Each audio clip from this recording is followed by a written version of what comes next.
fiéis, pregando a palavra da vida. Aleluia, aleluia, aleluia, aleluia, aleluia, aleluia, aleluia, aleluia. O Senhor esteja convosco. Está no meio de nós. Proclamação do Evangelho de Jesus Cristo segundo Lucas. Glória a vós, Senhor. Naquele tempo, Jesus disse a seus discípulos: é inevitável que aconteçam escândalos, mas ai daquele que produz escândalos, seria melhor para ele que lhe amarrassem uma pedra de moinho no pescoço e o jogassem no mar, do que escandalizar um desses pequeninos.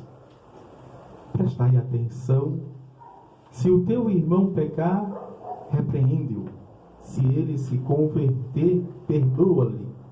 Se ele pecar contra ti 7 vezes no só dia, e 7 vezes vier a ti dizendo: estou arrependido, tu deves perdoá-lo. Os apóstolos disseram ao Senhor: aumenta a nossa fé. O Senhor respondeu: se vós tivesseis fé, mesmo pequena, como um grão de mostarda, poderias dizer a esta amoreira: arranca-te daqui e planta-te no mar, e ela vos obedeceria. Palavra da salvação. Glória a vós, Senhor.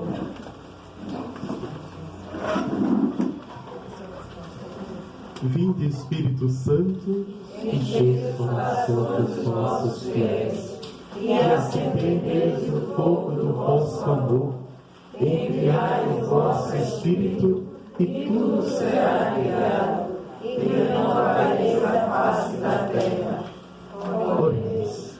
Ó Deus, que instruísse os corações dos vossos fiéis com a luz do Espírito Santo, fazer que apreciemos retamente todas as coisas, segundo o mesmo Espírito, e gozemos sempre de sua consolação.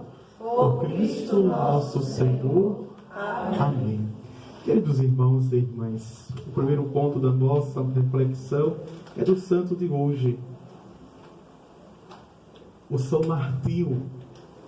Ele de família pagã, os pais pagãos, sobretudo o pai dele, que era um soldado, não chegava a ser um centurião, mas era um soldado, e da parte mais nobre do Império Romano, e queria que o filho também fosse um soldado e fizesse carreirismo, ou seja, crescesse, não é, dentro do Império como soldado.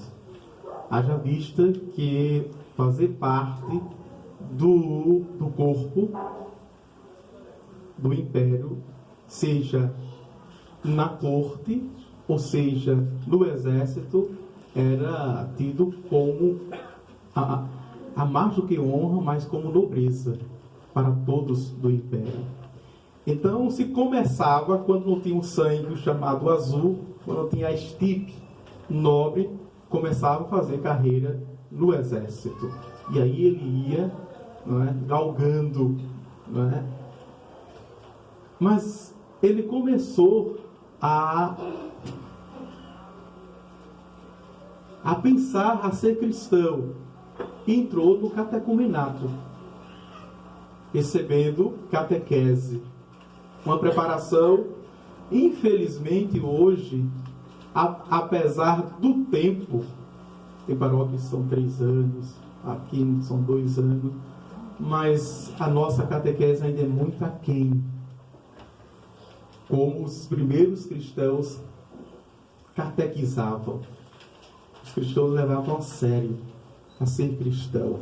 A catequese era de fato uma iniciação na vida cristã. Não se permitia. A gente já percebe isso pelas recomendações e orientações que Paulo dá às comunidades. E vejam, são comunidades que não podem nem chamar comunidade, as comunidades de Paulo, o modelo que nós temos hoje de comunidade. Mas não é a rigidez, mas a radicalidade de servir e seguir o Senhor. Então, ele queria ser cristão. Só que os pais não queriam. E ele foi soldado. E interessante que todos os historiadores, hagiógrafos dos santos, contam esta história, que veio na introdução, no comentário, na liturgia, e que tem até filme sobre isso, né? Que ele ainda, catecumenato ou catecúmeno, ele, quando vai visitar um povoado, ele se depara com um cristão. E o historiador coloca que o cristão era mendigo, mas o cristão não era mendigo. Estava como mendigo porque haviam lhe tirado tudo. Na verdade, ele foi uma vítima. Roubaram, tiraram tudo. E quando ele chega com a sua comitiva, vê aquele homem totalmente desprovido, já era noite e fazia muito frio, enquanto os outros soldados estavam vendo a cena, que era comum a cena. Eles se encontravam com aquilo o tempo todo. Mas vejam com o processo catequético, que era um processo não apenas de informações e de conhecimento, mas de conversão e mudança de vida. Aquele Martinho não se acostumara, não entrou no processo de customização com as pessoas que sofriam, e logo ele foi tocado por aquela cena. Enquanto os outros ficaram insensíveis, ele pegou a capa, partiu ao meio e deu e cobriu aquele suposto mendigo. E nós sabemos, vejam, Jesus diz no Evangelho: se alguém te toma a túnica, dá a capa. A capa quer dizer a dignidade de um cidadão comum, a honra da pessoa. E para o soldado era muito mais. Ele deveria sofrer uma punição, até mesmo porque ele cortou a capa, e não se corta, sobretudo um soldado. Ali está a nobreza do soldado, não apenas na espada, mas na capa, no manto que ele veste sobre a armadura. Ele faz aquilo. Só com um privilégio, porque ele era de fato um ancião. Um ancião no sentido de autoridade, porque era um centurião.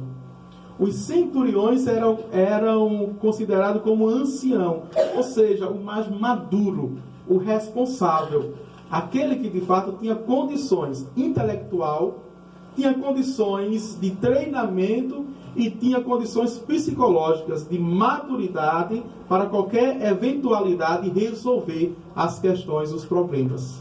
E ele passa a resolver não pelo intelecto, mas passa a resolver pela fé. Ele resolve pela fé. Isso chamou tanto atenção para os pobres e os miseráveis, que eram desprezados, eram molestados e eram explorados pelo Império Romano, que existisse um soldado bom que, depois que ele fez essa experiência, ele não conseguiu mais ficar em paz. Ele ficou inquieto. E ficou muito mais depois que Jesus apareceu para ele em sonho, e disse que o catecúmeno que deu-lhe a metade de um manto, o acolheu. Eu estava nu e me vestiste. O capítulo 25 do Evangelho de São Mateus. Ou seja, aquele que estava sendo iniciado na fé já tinha os conceitos essenciais e fundamentais da fé. que aconteceu a conversão total na vida deste homem. Ele foi acolhido no seminário, depois logo foi ser conventual e foi ordenado a diácono, depois a sacerdote, e até chegou a ser aclamado pelo próprio povo, que era na época. Ele nasceu em 316 e morreu em 397. Era costume ali ser aclamado quando o povo via que existia uma alma boa. Existia uma alma, de fato, que era santa. O povo sente esse cheiro de santidade, de pessoas boas. Na época era aclamado. E ele foi um grande pastor. Foi um grande pastor.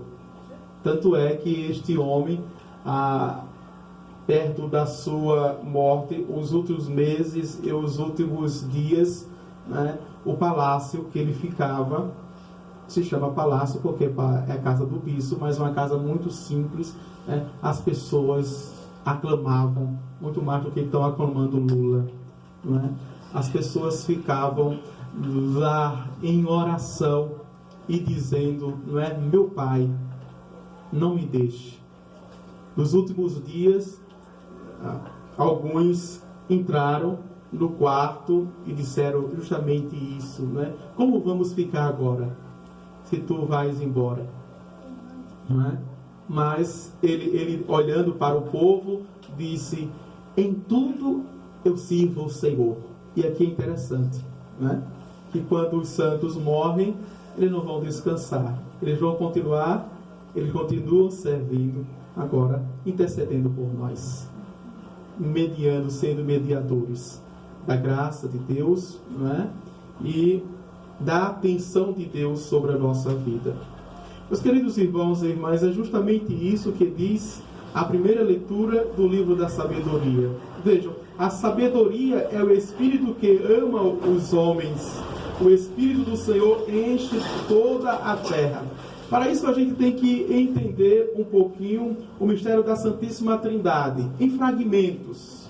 Não precisa porque é muito complexo, mas no Antigo Testamento, quem era a sabedoria personificada era Deus. Fora de Deus não existia sabedoria.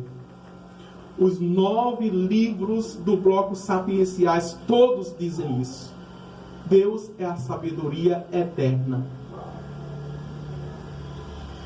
No Novo Testamento, quem é a sabedoria de Deus é Jesus Cristo. Jesus é a sabedoria de Deus. E por isso o que ele fez, tudo que ele criou, toda a ação dele foi no Filho, pelo Filho e para o Filho. É como nós rezamos a Santa Missa, a doxologia, o louvor, o glória mais excelso. Por Cristo, com Cristo e em Cristo, nós dizemos isso. Então, o Pai criou, foi em seu Filho. Quando ele olhou para o Filho, procedeu o Espírito Santo. Veja. O amante, quando olhou para o amado, procedeu, a palavra técnica na teologia da Trindade, procedeu o amor. Quando ele levantou, como vimos ontem, Abraão, Isaac e Jacó, os patriarcas, foi por ele. Não foi por nós, viu? Foi por ele. Não é?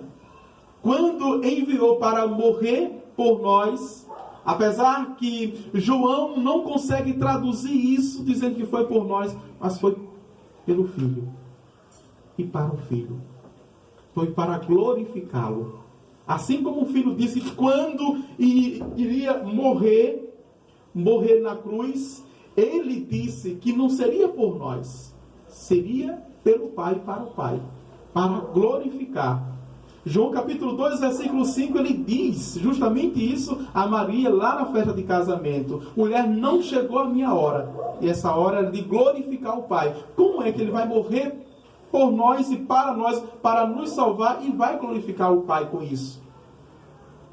Veja, a Trindade, o amor, não é fechado em si, mas é altruísta, é obrativo.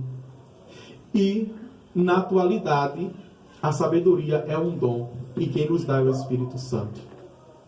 Isso pelos sacramentos. E tem um sacramento próprio para isso. Pentecostes é justamente isso, receber o Espírito Santo, receber os dons. Não mais o Espírito Santo. Não é?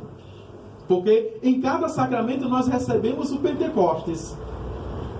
E não recebemos o Espírito Santo no sacramento da crisma, com óleo do crisma. Somos ungidos, mas recebemos os dons. No batismo nós recebemos o Pentecostes, o Espírito Santo.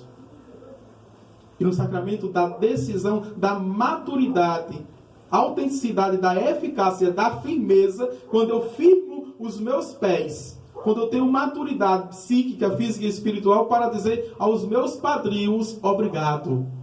Mas agora eu posso caminhar com as minhas próprias pernas. As minhas pernas estão firmes. E eu posso caminhar sobre elas na fé. Crisma é isso. Esse firmar-se no Senhor. E para que, padre, o padrinho ou a madrinha? Só para ser aquele que cobra. Aquele que exige e aquele que dá testemunho. Somente. É a nossa tarefa. É de exigir, é de caminhar, é de forçar. É de pegar na mão. Você me convidou, você para isso. Não foi para outra coisa. Não foi para ser coleguinha, não foi para ser amiguinho, não foi para ir para sua casa almoçar apenas, não foi para lhe dar presente, foi você para vir para a igreja. E se não reconhece isso, tu fique, obrigado. A gente era para ser assim. Mas veja, hoje a consciência, né? E o respeito humano, a gente tem um respeito humano tão grande que com esse respeito humano a gente acaba desrespeitando a Deus. A gente prefere, não é? Respeitar as pessoas. E a gente desrespeita a Deus. Na leitura do Evangelho, temos dois escândalos. O primeiro escândalo é escândalo público. De fato, de erros, de pecado. O pecador público era aquele e é aquele ainda que é reconhecido por todos. No povoado, no arruado, na comunidade, na cidade, como um pecador. Público, este. E este causa escândalo. Porque, vejam, não porque apenas agride ele mesmo e aos outros, mas porque agride a Deus. O maior escândalo é eu ser contra Deus. O maior escândalo, absurdamente falando, é quando o homem é indiferente a Deus. É quando o homem dá as costas a Deus. É quando o homem não reconhece, estranha, entra no processo de estranhamento para com seu Criador, para com seu Redentor, para com seu Salvador. Esse é o maior escândalo. Viu? Porque nós que estamos na mesma situação, condição, somos iguais, porque todos nós somos pecadores. E por que se escandalizar? Você pode não ter o mesmo pecado que eu tenho. Você é pecador também. Por isso que não tem pecado, atire a primeira pedra. Jesus não deu nome aos pecados. Disse, quem não tiver pecado, todos somos pecadores. Vejam. E por isso aqui não deveríamos nos escandalizar. Pelo contrário, a minha condição deveria me dar suporte para não ser compreensivo, mas eu ser misericordioso. Misericordioso. E como eu estou me esforçando no cotidiano, também a pessoa pode se esforçar. Mas qual é o maior escândalo? É os céus. Os céus. Olharem para nós.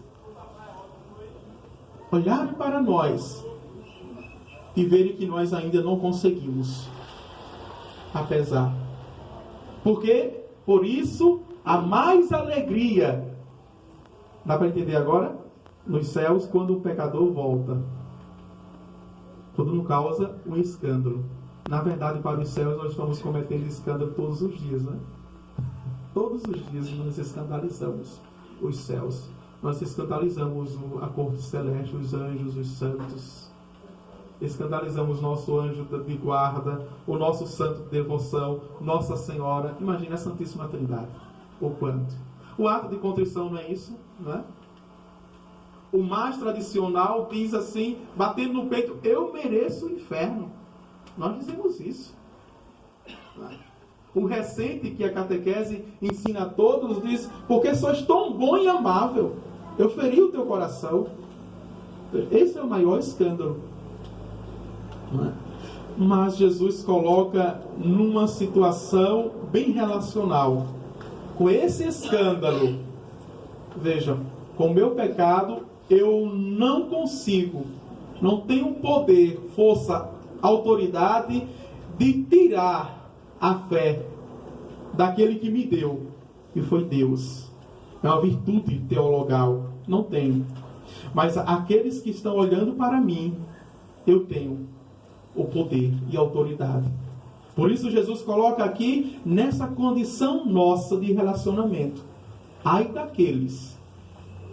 E é interessante, como eu meditando, eu disse, mas como é isso aqui, né?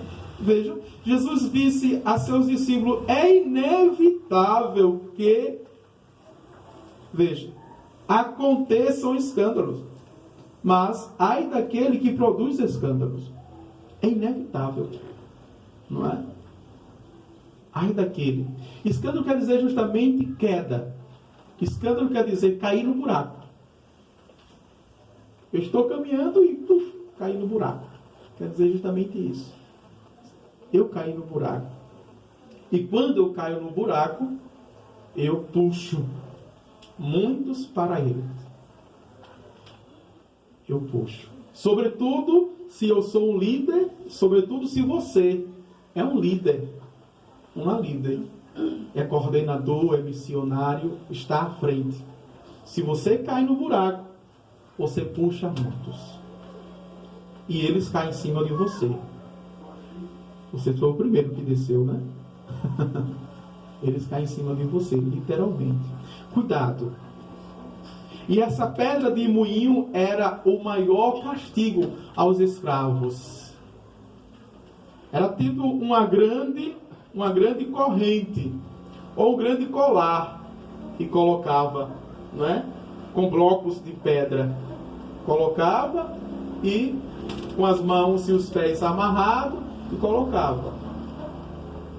Com as mãos e os pés amarrados, ainda você consegue, não é, fazer movimento e nadar. Mas com um grande colar puxando para baixo, não dá. Era uma penitência terrível. Essas pedras de moinho. As pessoas não sobreviviam. As pessoas não saíam vivas do mar.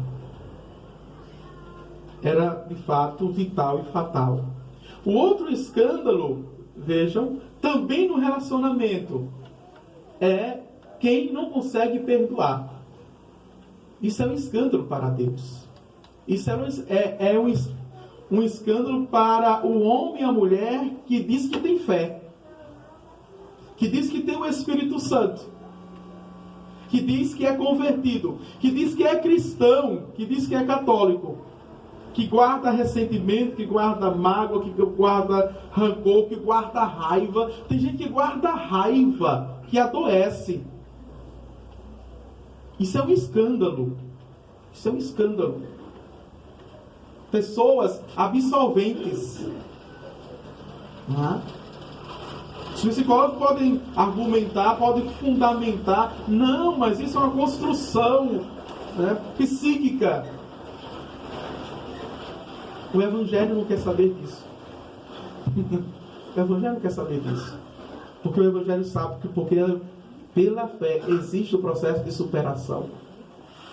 Pela fé existe o processo de editar e reeditar os estímulos negativos, as experiências negativas. Sabe justamente disso, que você pode superar, que a nossa vida pela fé é uma vida de superação. Por isso, a terceira parte do Evangelho, perceberam? Quando os discípulos olham assim, Acho que Pedro tinha, não é, alguma raivinha. Pedro era temperamental. Pedro tinha dificuldade de perdoar e disse: Senhor, se for assim, aumenta a nossa fé, porque aumenta a nossa fé. Por isso que Jesus diz: olha, se tivesses fé do tamanho de um grão de mostarda, poderiam dizer a esta amoreira: arranca-te daqui e planta-te no mar. Perceberam? A amoreira é uma planta uma das plantas que tem mais raízes, e raízes profundas. Arrancá-la já é um milagre, e plantá-la no mar é outro. Quem tem fé. Jesus está falando em 2 milagres aqui. Pela fé, arrancar. Tem um evangelista, o evangelista Mateus, ele fala de montanha. E a gente se escandaliza. É porque a gente gosta de efeitos especiais, não é? Olha que coisa, pegar essa montanha e passar para aquela outra, é uma coisa... E Lucas, ele é a menos, mas não tão preciso. Aliás, menos preciso. É tão quanto preciso quanto Mateus. Ele fala de arrancar sem matar a planta, a árvore, e plantá-la no mar. Primeiro no Salmo. E plantar, como vai? A fé pode fazer isso. Segundo, ele vai dizer, justamente, vejam, que esse processo do nosso relacionamento é um processo que nós, sendo pessoas resolvidas, sendo pessoas inteiras, sendo pessoas harmônicas com Deus, nós podemos ser ponte, canal e instrumento de salvação para as pessoas. Não ser mais buraco para as pessoas, mas ser ponte para que as pessoas passem os buracos de sua vida, da sua existência. É isso que fala hoje o Santo Evangelho, que nos pede por esta fé. Por isso, meus queridos irmãos e irmãs, eu dizia ontem, a fé é tudo que temos mais de essencial na nossa vida e fundamental na nossa vida. Sem ela, aqui não existe existência. Sem ela aqui não fazemos história. Sem ela aqui não existe superação. Sem ela não existe olhar para os céus, acreditar na vida eterna. E esse processo passa pelo processo de intimidade com Deus e no processo de relacionamento humano. O outro pode ser o meu céu, como dizia Dom Helder, diferentemente de Sartre. O outro é meu inferno. E diante disso, Dom Helder dizia, não, o outro é meu céu. É o seu inferno, enquanto você também é pedra de tropeço e buraco para ele. Ele vai ser pedra de tropeço e buraco para você. Mas se você for ponto o tempo todo, instrumento, também o outro será na sua vida. Louvado seja o nosso Senhor Jesus Cristo. Para sempre seja louvado.